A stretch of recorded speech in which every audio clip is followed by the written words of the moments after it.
আমি জানতাম না যে কলকাতার বুকে 1767 সালের একটা কবরস্থান রাতে এতটা জীবন্ত হয়ে উঠতে পারে। ঘড়িতে তখন রাত ঠিক পৌনে 1টা।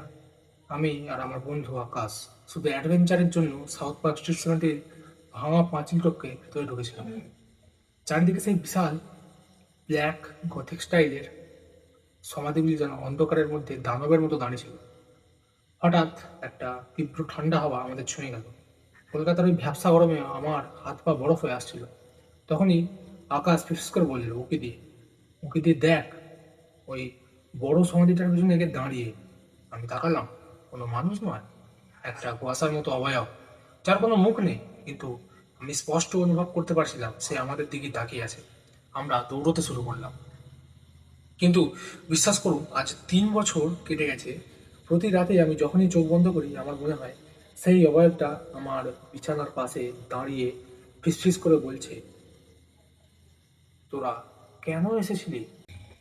আমি যেটা বললাম এখন সেটা নিছক কোনো গল্প নয়, একজনের অভিজ্ঞতা যে আমাকে শেয়ার করেছে এটা। তো আহ, কানে হেডফোনটা গুঁজে নিন আপনার, এবং লাইটটা অফ করে দিন, ঘরটা পুরো অন্ধকার করে দিন, কারণ আমরা আজকে অন্ধকার জগতে পা রাখতে চলেছি।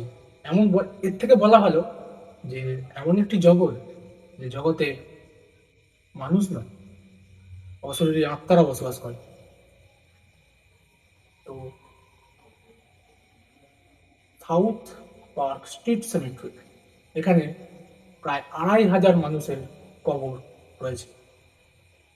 তো শোনা যায় যে কলেরা, ম্যালেরিয়া বা অজানা কোনো মহামারীতে এইসব মানুষদের মৃত্যু হয়েছে খুব অল্প বয়সে।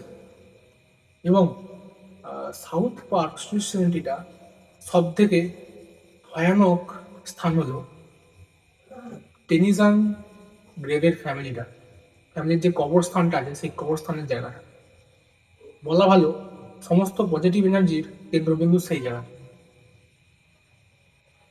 তো এই ডেনিসান ফ্যামিলির হেড যিনি, গার্জেন যিনি, তো তিনি এমন একটি হুইল বানিয়েছিলেন যে হুইলটা শোনার পরে আপনাদের গায়ে রীতিমতো কাঁটা দিয়ে উঠবে, এবং খুবই ভয়ঙ্কর হুইল সেটা। হুইলটা কি লেখা ছিল জানেন? লেখা ছিল যে আমি মারা যাওয়ার পরে আমার কফিন যেন মাটিতে পোতা না হয়, বরঞ্চ একটা বড় ঘর তৈরি করে তার মধ্যে যেন রাখা হয়। খুবই অদ্ভুত হুইল এটি। তো কেন করেছিলেন তা আজও অজানা।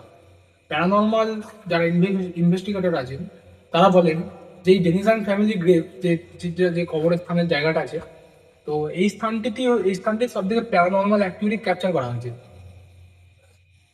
এছাড়াও এমন একটি ঘটনার কথা শোনা যায় যে কিছু ছেলে সেই সাউথ পার্ক সিস্টেমটাতে এসেছিলেন, এসে ছবি তুলছিলেন। তো ছবি তোলার সময় সেই কবর স্থানটা, যেটাতে যে কবরটা দেওয়া আছে, সেই কবরের ছবিটা যখন তোলেন তিনি সকালবেলা, তো তখন তারা পরিষ্কার দেখতে পায় যে কবরের পাশে কেউ নাই, অথচ ক্যামেরা যখন সেটা ক্লিক করেন তখন দেখতে পান যে সেখানে দুটি অবয়ব দাঁড়িয়ে আছে। কিভাবে সম্ভব? তো এ নিয়ে অনেক অজানা তথ্য, অনেক অনেক অনেক অজানা রহস্য এই সাউথ পার্ক সিস্টেমের মধ্যে রয়েছে। তো সেগুলো অতটা বলা সম্ভব নয়। তো